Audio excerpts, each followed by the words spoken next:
Magandang araw sa inyo mga kapatid kay Kristo. Muli, narito ang inyong lingkod sa pangalan ng Upland Cavite Conference sa pamamagitan ng tanggapan ng ating kumperensya upang maghatid sa inyo ng mensahe ng ating Panginoong Kristo sa araw na ito, linggo ng mga palaspas. Ito ang hudyat ng pasimula ng mahal na araw. Ang pamagat po ng ating mensahe sa araw na ito ay ang matagumpay na pagpasok ni Jesus sa Jerusalem, mensahe ng isang bagong kaayusan.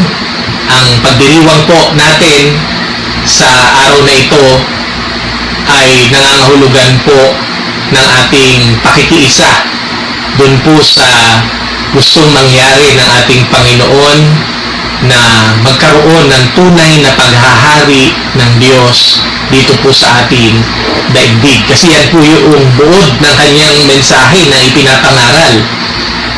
Matapos niya pong ipangaral ang paghahari ng Diyos sa mga kanayunan, ng ating binasang mga talata ay nangangahulugan na gusto niyang ipangaral ang paghahari ng Diyos sa lungsod ng Jerusalem. Ito po yung huling yugto ng kanyang ngaral ng paghahari ng Diyos sa mga tao. At alam naman po natin, yung Jerusalem, ito po yung sentro ng organisadong relihiyon ng Judaismo. At ito rin po ay ng kapangyarihan, kapamahalaan, otoridad ng imperyo ng Roma noong panahon ng ating Panginoon Kristo. At alam din natin lahat na sa mga panahong ito pong ating binasang mga talata ay humahanap na po ng iba't ibang kaparaanan ang mga kaaway ni Jesus para po siya ay madakip. Kaya po lubhang napaka-delikado o mapanganib po ang gagawin ito ng ating Panginoon Kristo. Kumbaga ho para siyang pumapasok sa bunganga ng isang halimaw. So ibig sabihin po nito, natitiyak na mamamatay talaga ang ating Panginoong Kristo. Alam ng ating Panginoong Kristo na ang kanyang gagawin ay magdudulot ng kanyang kamatayan. At napaghandaan na po niya ito, mga kapatid. Alam niya na ang kanyang misyon, ang layunin ng kanyang buhay ay ipangaral, itaguyod, isulong ang paghahari ng Diyos. At alam niya na kaakibat nito ay ang matinding pagsasakripisyo, pag-aalay ng kanyang buhay upang maranasan nga po ng buong sangnilikha ang kaganapan ng paghahari ng ating Panginoong Diyos. Dito po sa ating binasa, mga kapatid, meron po akong 3 puntos na gustong ipahayag sa inyo, bahagi ng pagbubulay-bulay natin at bahagi po ito ng mensahe ng bagong kaayusan na dala ng pangangaral ni Jesus tungkol sa paghahari ng Diyos. Ang una po dito ay pansinin po natin yung verse 9 kung saan ang sabi po dito, nagsisigawan ng mga taong nauuna at sumusunod sa Kanya, sumusunod kay Jesus. Sisigaw po sila na purihin ang anak ni David, pinagpala ang dumarating sa pangalan ng Panginoon, purihin ang Diyos. Sa iba pong salin, ang mababasa po natin ay Hosana, na ang ibig sabihin din daw po ay iligtas mo kami, Panginoon. Marami rin po ang naghahangad talaga ng kaligtasan, ng bagong paghahari, ng bagong pamumuno, ng bagong kapamahalaan. So yung pagsigaw po na purihin ng Diyos o Hosana ay may tuturing po noon na isang krimen ng sedisyon. Bakit po? Sapagkat una, sino po ba ang nasa poder noon? Sino po ba ang nasa kapangyarihan? Sino po ba ang hari noon? Panahon ng ating Panginoon Kristo. Hindi po ba si Herodes? Ngayon, dito po sa ating mga binasa, si Jesus po ang isinisigaw ng mga tao na hari. Siya po ang kinikilala na hari. At makikita po natin yan doon sa ginawa ng mga tao na inilatag nila yung kanilang mga balaban sa daraanan ng Panginoon para ho kumbaga sa ngayon yun hong red carpet, no? Isang maringal na pamamaraan ng pagsalubong po sa mga tao na matataas ang katungkulan o yung po tinatawag na merong dugong maharlika, at sila po ay naglatag din ng mga sanga at winagayway po nila ang mga sanga, mga dahon, na ito nga po ay sumisimbolo sa ginagamit natin ngayon na palaspas, isang paraan ng pagpupuri sa ating Panginoong Hesukristo, sa kanyang pagiging pinuno, sa kanyang ginawa na pag-aalay ng kanyang buhay para lubusang maranasan natin ang kaganapan ng paghahari ng Diyos. Sawa na ho ang mga tao noon sa mga nasa poder o nasa kapangyarihan, sapagkat ang dulot lamang nito sa kanila ay kahirapan, pagdurusa at kamatayan. Pero tinitingnan nila ang ating Panginoong Jesucristo bilang sagot o solusyon, o siyang magiging daan para sa kanilang kaligtasan, sa kanilang tunay na paglaya. Mga kapatid, gusto nila ng makaranas naman ng maginhawang buhay. Gusto nila na umunlad naman ang kanilang pamumuhay. Gusto nila na tumaas naman yung antas na o kalidad ng kanilang pagkatao at ng kanilang buhay. Kaya, mga kapatid, kung titingnan sa unang tingin, Hosana, purihin ang hari o ang anak ni David na dumarating sa pangalan ng Panginoon. Parang, kumbaga sa panahon natin ngayon yung simple pong pagsasalita na praise the Lord, purihin ang Diyos. No? Na sa ngayon, kung sasabihin natin yan, purihin ang Diyos. No? Wala naman hong problema. Di ba? Purihin ng Diyos. Madalas nga makakarinig tayo ng mga tao, mga Kristiyano na konting kibot ay magsasabi ng praise the Lord, purihin ng Diyos. Pero noon sa panahon ng ating Panginoon Jesucristo, sa konteksto nila, mga kapatid, yun po ay isang mapanghamon at napakadelikadong mensahe, sapagkat ito'y nangangahulugan na tinatakwil na nila ng lubusan ang paghahari ni Herodes, ang kapangyarihan ng imperyo sa kanilang buhay, sa kanilang bayan. So, isa po itong malakas na tinig, mga kapatid, na gusto na ng mga tao ng bagong kaayusan. Kaya nga yun yung unang puntos natin. No? Tungkol sa mensahe ng bagong kaayusan. Maganda na makita natin ito. At kung sa panahon natin ngayon, i-apply po natin itong unang puntos natin, ibig sabihin, kapag tayo po pala ay nagpupuri sa Panginoon, kapag tayo po ay nagsasabi na purihin ang Diyos, luwalhati sa Diyos, dakilain natin ang Panginoon, sambahin natin siya, ay nangangahulugan din po ito na ating hong tinatakwil, no? Ang anumang artipisyal na paghahari o pamumuno ng mga nagdiyos-diyosan sa daigdig na ito. Ibig sabihin, wala po tayong ibang Panginoon o ibang Diyos maliban sa ating Panginoong Diyos na may likha ng buong daigdig.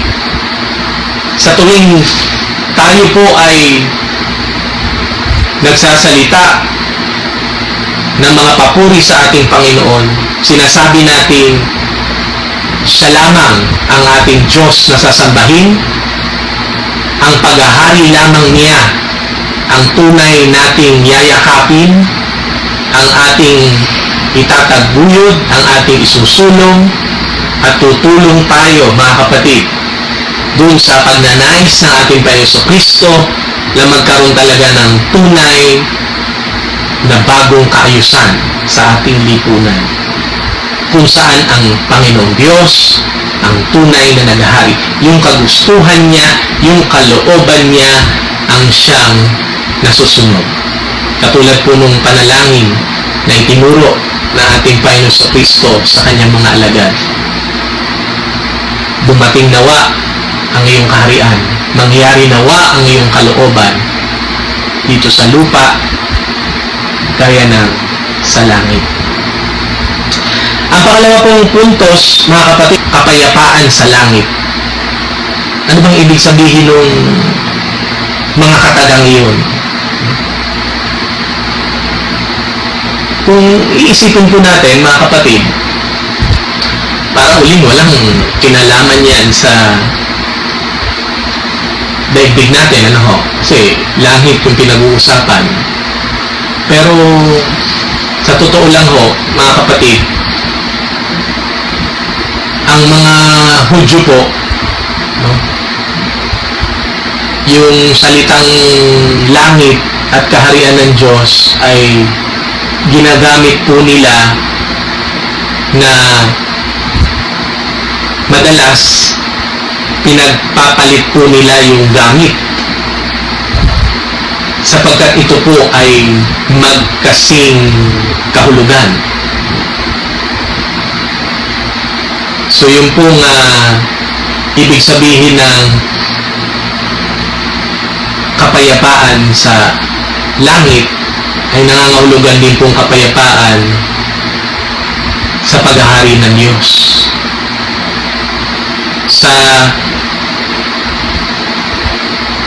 teolohiya po ng mga Hudyo, ang langit po ay hindi po isang lugar. Maaari pong iisipin nung iba, ito po ay lugar na nasa itaas natin, langit, o isang lugar na hiwalay sa ating daigdig, sa ating mundo. At ito'y mararanasan pa natin o mapupuntahan natin kapag tayo po ay namatay. Lalo na yung mga sumasampalataya sa ating Panginoon Kristo. Pero sa mga Hudyo po, ito po ay isang kalagayan, mga kapatid. Kalagayan ito na kung saan ang siyang kasama natin ay ang ating Panginoong Diyos, kung saan nararanasan natin ang kanyang paghahari, ang kanyang presensya, ang kanyang kapangyarihan. So, ibig sabihin, saan mang lugar sa mundong ito, kung nandoon ang Diyos, nandoon ang pag-iral, ang paghahari, pamumuno ng ating Panginoon Diyos, nandoon po ang langit. Kasi nandoon ang Diyos. At yun po yung isa sa kanyang mga pangako at kapahayagan sa Ebanghelyo rin ng ating Panginoon ayon kay Mateo na siya po ay Emmanuel, na ang Diyos ay lagi nating kasama. So kung nasaan ang mga tao, nasaan tayo, at lalo na pinapahayag natin ang paghahari ng Diyos, nandoon ang Diyos. Yun ang langit. Ay yung kapayapaan naman po, yung kapayapaan, mga kapatid, Sa mga Hudyo, ang salitang kapayapaan ay shalom. Sa lingwahe ng Arabic, ito po ay salam. Sa Griego naman, ito ay irene. Yung tatlong lingwahe po, nagkakasundo. Yung Hebreo, yung Arabic, at saka yung Griego. Na ang ibig sabihin po ng shalom ay yung kabuuan at kaganapan ng kagalingan ng tao sa lahat ng antas, level, aspeto ng buhay ng tao. Ibig sabihin yung pag-unlad ng kabuang antas ng buhay, ng kalidad ng buhay ng tao. Yun po ibig sabihin, mga kapatid, ng shalom. Sama na rin dyan yung kapayapaan, yung katiwasayan, yung magandang ugnayan o relasyon, yung pagkakapantay-pantay, yung kalayaan, yung katarungan, yung pag-ibig, yan, pagtutulungan, pagdadamayan.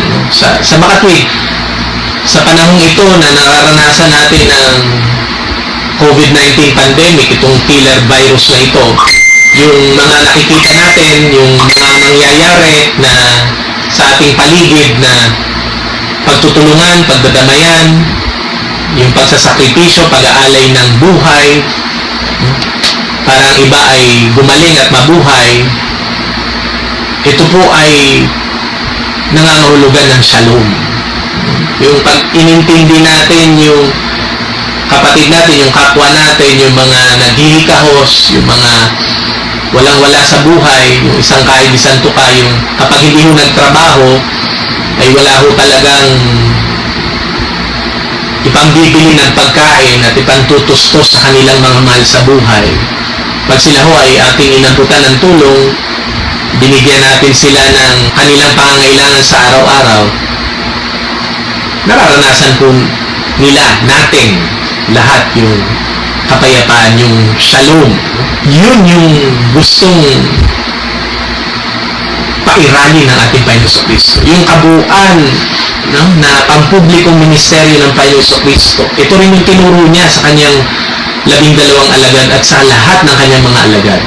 Lahat ng mga sumusunod sa kanya. Kaya siya nagpapakain ng mga nagugutom. Kaya po siya nagpapagaling ng may mga sakit. Bumubuhay ng mga patay. Nagpapalayas ng mga demonyo. Halagahan niya ang buhay at dignidad ng bawat isa. Tinutulungan ang mga mahihirap, ang mga aba at dukha. Lahat po yan ay, ang gusto niya kasing mangyari ay magkaroon ng tunay at ganap na kapayapaan o yung shalom sa wikang Hebreo. At maranasan ng bawat isa yung kaharian ng Diyos, yung langit, mga kapatid. Na ipanalangin po natin na sa gitna ng krisis na ito na ating nararanasan, makatulong pa rin tayo. Yun yung magandang perspective, pananaw sa buhay. Hindi tayo mawala ng pag-asa kasi alam nating lahat na kasama natin ang Diyos. At alam nating lahat na mapagtatagumpayan natin ito, matatapos din ito, at magkakaroon ng bagong kaayusan. Katulad ng mensahe ng matagumpay na pagpasok ni Jesus sa Jerusalem. At yung pong panghuli, pangatlong puntos ay na yung mga Pariseyo ay pinagbawalan po nila na yung mga tao na sumigaw na purihin ang haring dumarating ang ating Panginoon Kristo. Sinabi nila kay Jesus, pwede ho ba na sawayin niyo sila?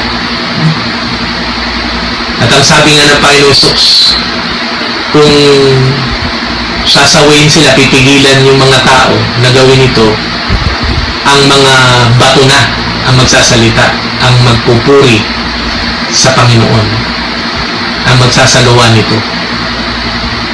Alam niyo ho, maganda rin po ito, itong tagpong ito, sapagkat ito po ay nangangahulugan din na alam nyo, hindi natin kayang pigilan yung hong nararamdaman ng mga tao.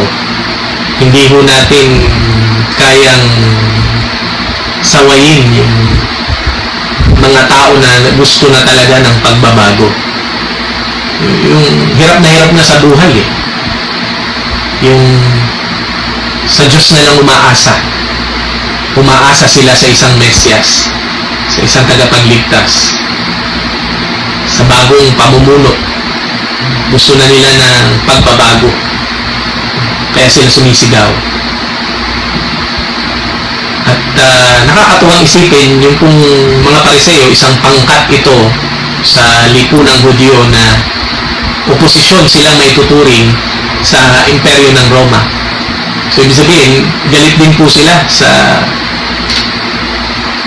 pamamahala ng imperyo sa kanila, sa mga Hudyo. Pero tingnan niyo po, sila pa yung pumipigil at sumasaukay sa mga taong ito.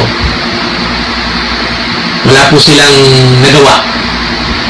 Kasi nga, hindi natin kayang takdaan o limitahan ang nararamdaman, ang pagnanais ng mga tao na magkaroon ng tunay na pagbabago. At hindi rin natin kayang pigilan ang pagkilos ng Diyos. Kung ito ay kalooban ng Diyos, wala akong magagawa ang sinumang nasa poder o nasa kapangyarihan. Kaya sa lahat ng ito, at anumang ang ating nararanasan sa buhay, lagi natin, di ba, sinasabi, katulad din ng panalangin natin, Panginoon Kristo, masunod daw ang iyong kalooban, O Diyos. Mangyari nawa ang iyong kalooban. Sabi ni Jesus, hindi ang kalooban ko ang masunod, Ama, kundi ang kalooban mo. Ganoon din po yung patuloy natin ipanalangin. May krisis man o wala, ang Panginoon ang siyang masunod, ang siyang makapangyari. Maaari mo nating ipagpatuloy yung pagbabasa at pagbubulay-bulay ng salita ng ating Panginoon doon po sa mga sumunod na talata, no? Sa mga susunod po na araw, ito pong papasok na mahal na araw, pwede ko natin yan isama sa ating mga personal devotion at family devotion. Pero para bigyan po ng buod, no, yung tagpo, pagkatapos po na nangyari yung matagumpay na pagpasok na Jesus sa Jerusalem, na sumigaw yung mga tao na purihin ang dumarating na hari, ang anak ni David, sa pangalan ng Panginoon Kristo. At doon naman sa Ebanghelyo ni Lucas, no, yung binanggit natin na kapayapaan sa langit, at yung pagsaway ng mga Pariseo sa mga sumisigaw at nagpupuri sa dumarating na Mesyas na hari, ay makikita natin na dumiretso si Jesus sa loob ng templo. Masyadong dramatiko yung mga sumunod na tagpo, sapagkat nagalit po ang ating Panginoon Kristo, pinagtabuyan niya po yung mga nagtitinda doon, sapagkat yung pong lugar na dapat ay maging sentro ng pananampalataya at ng mga pangrelihiyong gawain o aktibidad, ay naging pugad ng korupsyon at katiwalian. Kaya ho talagang nagalit ang Panginoon Kristo. Kung nung nakaraang linggo nakita natin na si Jesus ay umiyak, dito naman sa tagpong ito, nakita natin si Jesus kung paano siya magalit dahil sa ginawa ng mga saserdote. Hindi yung mga ordinaryong vendors yung makikita natin doon sa templo kung saan nangyari ito. Ito ho ay mga tauhan ng mga saserdote. Ibig sabihin ho, negosyo ito ng mga saserdote. Na yung po mga tinitinda na hayop at mga ibon kailangan hong bumili yung mga tao doon, kahit yung mga mahihirap na wala hong hanap buhay, walang kakayanan sa buhay. Kailangan persado sila na bumili doon kasi yun po yung ginagamit para sa kanilang mga ritual at seremonya ng paglilinis ng kanilang sarili, ng kanilang katawan. Ito po ay bahagi ng kanilang pangrelihiyong gawain. So, ibig sabihin po, pag hindi ka nakabili ng mga hayop o ng mga ibon na iahandog sa templo, hindi ka pwedeng makibahagi doon po sa pangrelihiyong gawain o buhay doon po sa templo. At ang masakit po nun, bago ka makabili, hindi pwede yung ordinaryong pera mo. Kailangan ipalit mo yun doon sa pera ng templo. May sarili silang currency. At ito po, ang totoong pangyayari, pag pinalit mo na yung pera mo, mababa lang po yung halaga nun.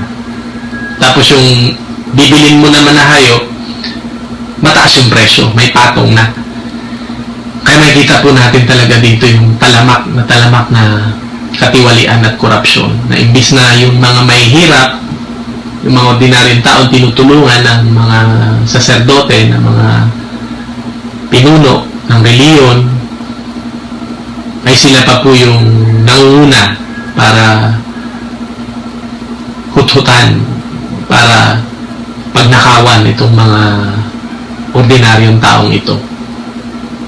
Kaya talaga hong labis ang pagkagalit ng ating Panginoong Jesucristo. Hindi po dito natatapos ang storya ng matagumpay na pagpasok ni Jesus sa Jerusalem. Ito po ay tumungo pa sa kanyang pagpunta sa silid sa itaas o kung saan po ginawa yung huling hapunan o yung pista ng Paskwa, pag-alaala nila kasama ang mga alagad ng ating Panginoong Jesucristo. At doon din po sa kanyang pananalangin sa hardin ng Getsemani. At pagkatapos po nun, ay alam nating lahat, yung mga sumunod na tagpo, siya po ay inaresto, siya po ay nilitis, siya po ay pinahirapan, at siya po ay pinako sa krus. Isipin natin siguro, mga kapatid, parang hindi yata talagang matagumpay ang pagpasok ni Jesus sa Jerusalem. Dahil siya nga po ay nahuli, siya po ay pinahirapan, siya po ay pinatay. Pero ang totoo po niyan, mga kapatid, kaya ho naging matagumpay ang pagpasok ni Jesus sa Jerusalem ay dahil sa nakapagpahayag siya ng mensahe ng bagong kaayusan. Naisulong niya po ang tunay na agenda ng ating Panginoon, ng paghahari ng Panginoon Diyos. At ito po ang dapat nating sundan, mga kapatid. Kung titingnan natin, bagamat wala ho sa teksto na ating binasa at wala ring record ang Biblia na maaari pong ipagpalagay na yun hong mga sumisigaw ng Hosana, Hosana o purihin ng Diyos, yung mga sumalubong sa Panginoong Hesus, ay pwede rin pong sila'y naging kasama ng mga tao na sumisigaw na ipako si Jesus sa krus, ipako si Jesus sa krus. Hindi po ito katakatakang mangyari sapagkat kahit nga si Judas na kabilang sa 12 alagad ng ating Panginoong Jesucristo ay nasuhulan ng mga nasa kapangyarihan. Sadya hong madaling mainit yung pong mga tao na naghihirap, naghihikahos, na namamatay dahil sa gutom. Hahanap at hahanap sila ng dagliang solusyon sa kanilang mga problema. Pero isa po ang katotohanan, mga kapatid, na nakita natin. talaga hong mahaba ang proseso sa pagbabago na nais mangyari ng ating Panginoon Diyos dito sa lupa. Ito po ay mahirap, subalit hindi po imposible, sapagkat tinuro na ng Panginoon Jesucristo yung mga mabubuting halimbawa na pwede natin sundan kung paano po tunay na maranasan ng bawat isa ng buong daigdig ang kanyang paghahari. Hindi po natapos sa Kalbaryo o sa pagpapakasakit at kamatayan ni Jesus ang kasaysayan ni Jesus. Meron pa pong muling pagkabuhay at ang kaganapan ng kanyang paghahari, ng paghahari ng ating Panginoon Diyos. Nawa sa araw na ito, mahamon tayo ng salitang ito ng ating Panginoon, na bilang mga tapat na tagasunod ni Kristo, sundan natin ang kanyang mga ginawa. Patuloy tayong magpahayag, makibahagi sa pagkatatag ng kaharian ng Diyos. Isang bagong kaayusan kung saan ang ating Panginoon Diyos lamang ang pinapanginoon, ang Diyos na siyang tunay na may-ari, siyang lumikha ng buong daigdig. Mga kapatid, mga magulang, sa gitna ng ating mga nararanasan, nawa, isipin natin lagi na hindi dito magtatapos ang lahat. Katulad din ng nakita natin sa kasaysayan ni Kristo. Ito'y nagtapos ang kanyang muling pagkabuhay at tutungo sa kaganapan ng paghahari ng Diyos. Pagpalain nawa kayo ng Panginoon Diyos sa araw na ito at sa araw-araw ng inyong buhay. Purihin ang Panginoon Diyos. Purihin ang ating Panginoon Jesucristo. Sa pangalan ng Ama, ng Anak, at ng Espiritu Santo. Amen. Tayo po'y sandaling manalangin. Panginoon Diyos, maraming po salamat sa araw na ito, sa iyong mensahe para sa amin. Nawa, tunay nga ito magbigay sa amin ng inspirasyon, mahamon kami ng iyong mga salita upang patuloy namin na panindigan ang pagiging mga alagad mo sa gitna ng krisis na ito, na sa pagsasabi namin palagi na purihin ka, dakilain ka, luwalhatiin ka, may maging totoo ito sa aming buhay, Panginoon Diyos. Makita nga na buhay, tapat at aktibo, nakikibahagi kami, Panginoon, sa iyong paghahari sa iba't ibang forma at kaparaanan nito. Nawa, yakapin din namin ang ministeryo ng Panginoon Jesucristo, ang pagtataguyod niya ng kapayapaan at ng langit o ng paghahari mo dito sa lupa. Sa kabila ng krisis na ito, maging daan kami, Panginoon, para makatulong pa rin sa aming mga kapatid, lalo tigit sa pinakahamak naming mga kapatid, na wala nang ibang inaasahan kundi ikaw. At nawa nga, Panginoon Diyos, anuman yung mga sakripisyo na aming mararanasan, mga hamon na aming kakaharapin para itaguyod ang iyong paghahari, malampasan namin ito lahat sa pamagitan ng aming pagkakaisa at patuloy na pagpapakumbaba katulad ng iyong ginawa, O Diyos. Patuloy na pagsandig sa iyo, pag-asa sa iyo. Igawad mo po sa amin ngayon ang iyong bendisyon. Pagpalain nawa kayo ng Diyos at ingatan kayo. Paliwanagin nawa ng Diyos ang kanyang mukha sa inyo at mahabag sa inyo. Ilingap nawa ng Diyos ang kanyang mukha sa inyo at bigyan kayo ng kapayapaan mula ngayon at magpasawalang hanggan. Amen.